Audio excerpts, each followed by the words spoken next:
here tonight on the show. All right, ladies and gentlemen. Apparently the microphone is not working. I think I know what's going on, but I'm too lazy to fix it. I was having dinner, then I was just chilling. I'm, you know, you got to regroup. It's about a 20, 30-minute podcast. It's not that easy to just go back and make.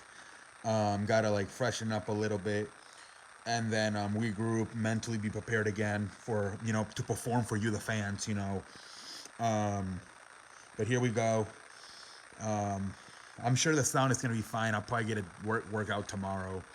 But anyways, ladies and gentlemen, let's um let's do this fucking shit again. Let's talk about sports wrestling, mostly football and mostly wrestling. Hopefully, I still have all the articles saved up. Otherwise, this might be a clusterfuck. All right, ladies and gentlemen, NFL news. Um, The Packers get some players back.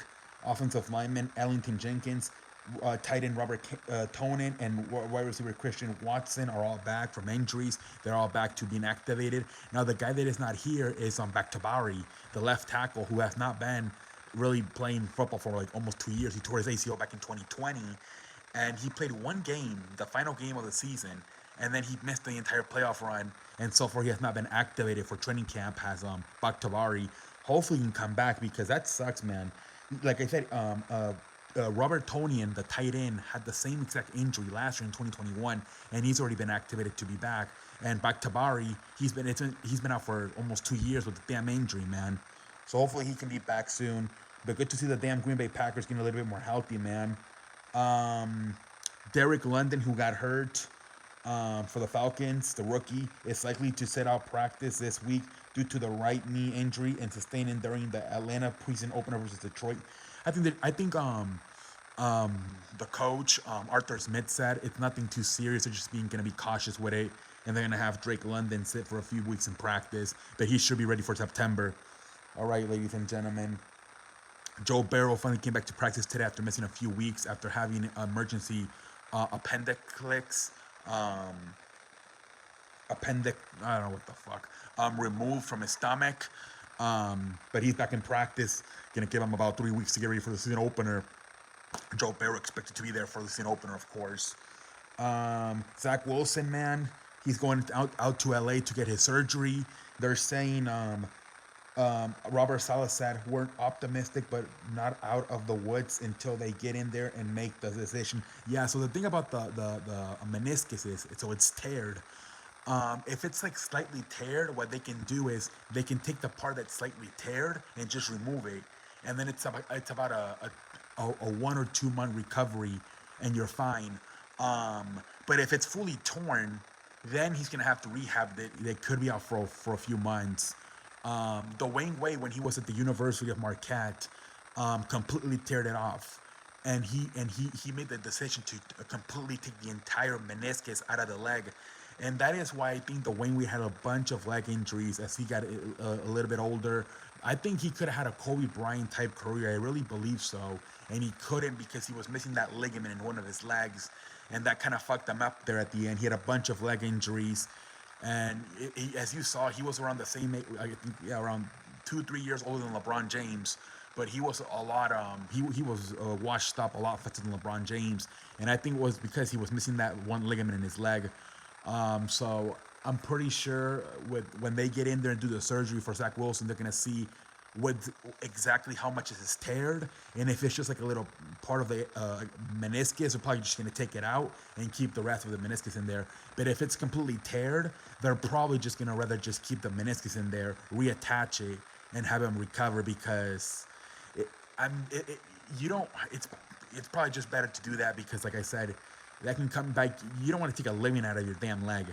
Um, so it's probably better that Dwayne Wade has told the younger players that have this injury, if it's completely torn, reattach it and rehab. Do not take it out like I did because you're gonna have a bunch of leg injuries throughout the years. So we'll see. Hopefully, it's just slightly teared. They take it out and then he can recover and be back maybe by September. Hopefully, man. And then the Jets also the other player they got Dwayne Brown. there you have it. The Jets will start newly added Dwayne Brown at the left tackle.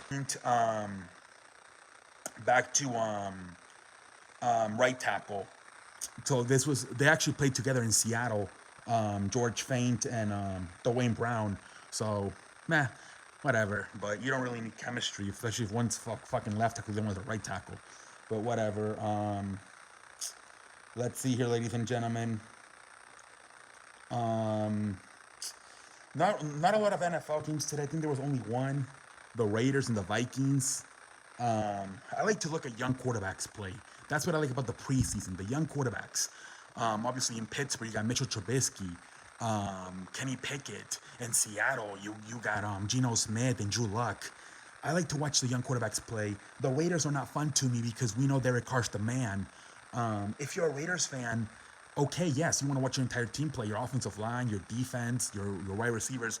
But to me, I mean, I'm not invested in the Raiders as a team. So I don't like, I did enjoy watching a little bit of Kellen Mond. I like Kellen Mond. I like him. I watched him play when he was at the University of Texas A&M. Today he went 9 for 14, 119 yards, 2 touchdowns. But yeah, I mean, as far as when a team is established with the quarterback, it's not really that fun to watch them in the preseason. I enjoy watching the Colts yesterday. Sam Erlington, even though he's probably not talented enough to be an NFL starter, I'm like, Sam Erlington can be a backup in some places, like Dallas, instead of fucking Ben DiNucci and Cooper Rush. I think Sam Erlington is better. But yeah, man, preseason kind of sucked ass today. Nothing that big. Let's go baseball. Let's go over to. I don't think nothing. Oh well, NBA. I mean, they're just leaking out the schedule. I think they said it's gonna be Lakers Warriors opening night October 18, and then they're saying it's gonna be Grizzlies Warriors and Lakers Mavericks along with some other games on Christmas Day. They're starting to leak out the schedule. They'll probably make it official in a few days, but that's about it in the NBA. Not much going on other than leaking the schedule. MLB news. There's not really much MLB news either. Tyler Doffey went to the Rangers. And that's about it. Let's look at the fucking let's look at the damn scores in the MLB. Let's see here, ladies and gentlemen. The Padres beat the Nationals 6-0. The Guardians beat the Blue Jays 7-2. The Braves beat the Marlins 3-1. The Rays beat the Orioles 4-1. The Reds beat the Cubs 8-5. The Mets beat the Phillies 6-0. The damn Mets, man, they won't fucking lose, man. Jesus Christ. Now they're gonna play in Atlanta. They're playing Atlanta this week, man. That should be fun to watch. White Sox beat the Tigers 5-3. Royals beat the Dodgers 4-0. Astros beat the Athletics 6-3. What the fuck just happened to my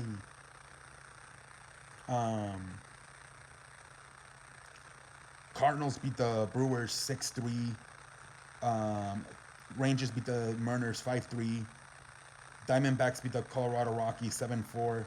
Giants beat the Pirates 8-7. Angels beat the fucking Twins. Fucking Twins had a really bad rough over there. I think they got swept by the Dodgers, and they lost 2 out of 3 to the fucking Angels. Not a good week over there in Los Angeles for the Minnesota Twins, man. Boston beats the Red Sox beat the Yankees. The fucking Yankees, man, they got swept by the Cardinals last week. They lost 2 out of 3 to Seattle, and now lose 2 out of 3 to Boston. They haven't won a series, I don't think, since the fucking All-Star break. They're not playing that good of a baseball, man, or the damn Yankees. Let's look at the standings. Yankees are still up by fucking 10 games. Guardians are up by 2 games. Astros are up by 13 games. Mets are up by 5. Atlanta creeping back in, but we'll see. Cardinals up by 1.5, and Dodgers up by 16. So like I said, the 2 Centrals, the AL and the NL Central, everything else is pretty much done. The Mets have a 5 game lead. I think maybe the Brewers, I thought they were going to faint. They're going to deflate after they trade away Josh Hader. But they're still in it, man. They're still in it. We'll see what happens. The damn wild cards right now, it's Blue Jays, Mariners, Rays. And then on the other side, it would be Braves, Padres, Phillies. And then the Brewers, I mean, it's pretty much a 4-team race right there. between the Brewers, Phillies, Padres, and Braves in the NL for the wild card. That's about it. There's some maybe more teams in the AL, but we'll see what the hell happens. Wrestling news. Let's get in that damn wrestling news, and then we'll call it a night. The fuck is happening with the wrestling news, ladies and gentlemen? All right, ladies and gentlemen, hold on.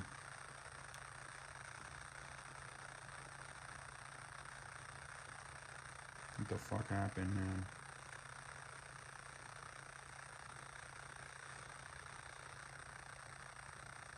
So they're pretty much saying that the Roman Reigns and The Rock, a lot of people are saying, is that match going to happen now, especially now that McMahon is longer in WWE. Now it's being run by Triple H. They're pretty much saying it's still on. Report that Rock versus Roman Reigns, 100% the plan for WrestleMania 39. It comes down to The Rock. Is he going to be too busy with his movies schedule? I read an article a few weeks ago that they're saying as of right now he has nothing planned for 2023. He has no commitment, so he could do it. So we'll see, man. It's going to be in Los Angeles. Makes perfect sense. I've said that for this to really be realistic and give The Rock a good chance to win, I think it would be better if Roman Reigns goes into that match without any championships. I think he's going to lose by the WWE Championship pretty soon, but I would even have him lose the Universal because we all know The Rock doesn't have time to be a champion. So if Roman Reigns walks in there with a championship, we know The Rock's not winning that shit. Where if both of them go in there without a title, it's like The Rock has a chance to win this thing. So we'll see what happens. Apparently, Triple H has told Shawn Michaels, who's running NXT with Bruce Pritchard, to contact Johnny Gargano and try to convince him to go back to WWE. Johnny Gargano said on one of his streams that expect him to be in a wrestling company pretty soon, whether it's AEW or WWE, we're not sure. But Shawn Michaels actually gave out an interview and he said, he's like, by the way, anybody wondering, this whole time it was me and Bruce Pritchard running NXT. Vince McMahon and Kevin Dunn, they never touched this shit. They were way too busy with Monday Night Raw and Friday Night SmackDown. This whole time, even when we went to NXT 2.0, it was always Bruce Pritchard and Shawn Michaels. All right, so we'll see if he can get Johnny Gargano to go back. Rampage is doing better now with the views. I might have to watch Rampage, man. They had Jon Moxley on last week. I think this week they have Bryan Danielson. I think they went down to like 300,000 views, but now they're trying to get back up a little bit. I've always said it should be the Ring of Honor. They should just have that shit be the Ring of Honor show. Or what I would do is have it be on Thursdays and make it 2 hours and have it be like the SmackDown version of AEW. But I think Tony Khan does not want to compete with the NFL. He doesn't want to compete with Thursday Night Football. But I mean that show, to me, either you make it Ring of Honor show or you switch it over to like a Thursday and have it be 2 hours and you can. A lot of people are complaining about the fucking they're not getting any TV time. Like Stu Grayson, man, he was complaining. He said I never had a singles match in AEW television. He never got to wrestle. All of his matches were tag team matches. He never got a singles match on Dynamite or Rampage. He said, I would trade 100 dark matches for 15 minutes on TV. Dark matches are matches that are not televised. They're just for the fans. So he said, I never had a singles match on TV. And I guess he's out of the company now. He was a member of Dark Order. So he's pissed off. So yeah, man, you gotta maybe change the...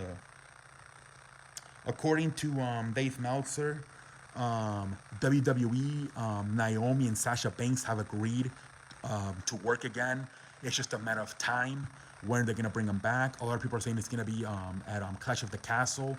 Once they crown the new women's tag team champions, they're going to show up and maybe attack them.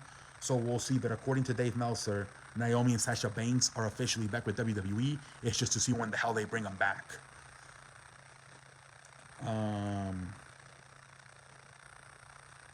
Bray Wyatt was talking about he's pissed off because he says everything I fucking put on Twitter, you guys want to fucking examine it and analyze it and like take it as a hand that I'm going back to either I'm going to AEW or I'm going to WWE. I'm just fucking putting tweets out there.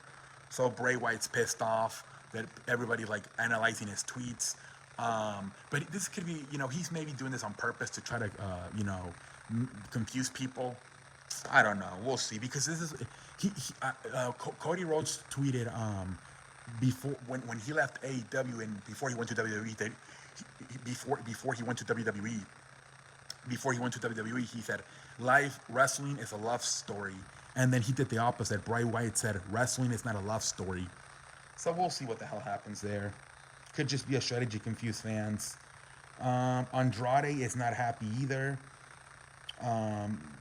There was a tweet, a fan tweeted out about hey Tony Khan, what was the point of signing Miro? I can't believe I'm gonna say this, but I miss him when he was in WWE as Rusev Day.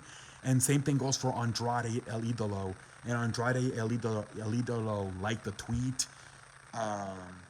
So yeah, you got Miro, Andrade, Stu, who just left the company. They're all not happy with AEW. We'll see what the hell happens, man. Obviously, Andrade, one of those guys that has been talked about. That I guess I didn't watch NXT, but when he was with Triple H in NXT, they had him in very good storylines. And obviously his wife Charlotte is in WWE, so that would make perfect sense for Andrade to go back to WWE. But I'm pretty sure his contract doesn't expire for a while. I'm pretty damn sure. Adam Cole's another one you hear a lot, but same thing. I think he signed for a few more years to AEW. But we'll see what the hell happens there, man. Britt Baker put a tweet out, a picture of her and MJF, and everybody's saying, so this means either MJF is coming back soon, or that Britt Baker agrees with a lot of the stuff MJF said about AEW and Tony Khan. So people are just same thing as Bray Wyatt. People are saying, what does this mean? Is Britt Baker agreeing with MJF, or does this mean that MJF is back in the company? Nobody ever, again, I think these wrestlers do this on purpose to confuse people on fucking Twitter, posting shit like this. We'll see what the hell happens. And then last was that fucking Ric Flair passed out twice in his last man match a few weeks ago. They're saying that they knew the whole match. They talked about it backstage. They knew what they were supposed to do. But then he passed out, and then Andrade came up to him and was like, Sir, it's your turn to go back in the match. And Ric Flair didn't know whether to shit or wind his watch. He said, I don't know where the fuck I'm supposed to do because I passed out for a few seconds. What part of the match are we on? So that was kind of scary. Thankfully, he's okay. They're saying it's because he didn't drink water. He got dehydrated. So it's at least not a heart condition or something like that. But yeah, that's scary, man. That fucking scary, man. Thankfully, Ric Flair is healthy, man. But that is some scary situation, man. Jesus Christ. I think that's about it, right? MJF. I think that's about it. All right, ladies and gentlemen. Until next time, I'm all like a light. Thank you.